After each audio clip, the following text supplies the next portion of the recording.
नमस्ते बच्चों, मैं हूँ अध्यापिका रिहाना हेरेकर। गर्मियों का मौसम यानी छुट्टियों का मौसम, और छुट्टियों के मौसम में सभी को कहानी सुनना पसंद होता है। तो आइए एक ऐसी ही नई कहानी सुने। इस कहानी का नाम है घमंडी हाथी। बच्चों, एक घना जंगल था और उस जंगल में एक विशाल हाथी रहता था। जब वह जंगल के रास्ते से गुजर रहा था तो थोड़ी दूरी पर उसे एक नदी दिखाई दी और वह उस नदी के किनारे पहुंचा। तब नदी के पानी में हाथी ने अपनी परछाई देखी और उस परछाई को देखकर वह मन ही मन सोचने लगा, मैं कितना बड़ा हूँ, मैं कितना बलवान हूँ, इसलिए कोई भी मेरा मुकाबला नहीं कर सकता। इस तरह की घमंड की भावना लिए वह आगे बढ़ा।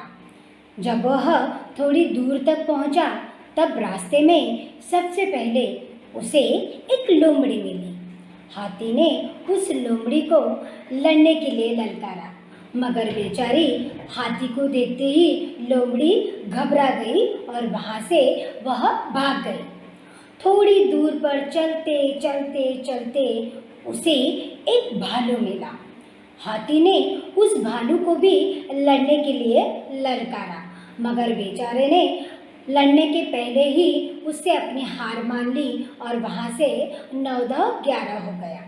फिर थोड़ी देर और चलते चलते रास्ते में उसे एक छोटी चींटी मिली और हाथी ने उस छोटी चींटी को भी लड़ने के लिए ललकारा, मगर इस बार चींटी हाथी से नहीं डरी और वह लड़ने के लिए तैयार हो गई। इसलिए सबसे पहले चींटी हाथी के सूंड में घुस गई।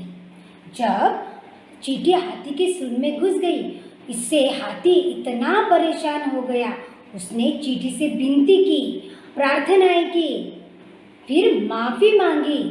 तब जाकर चींटी हाथी के सूंड से बाहर निकली और हाथी से कहा कि अपने आप पर कभी भी घमंड नहीं करना चाहिए और किसी को भी छोटा नहीं समझना चाहिए।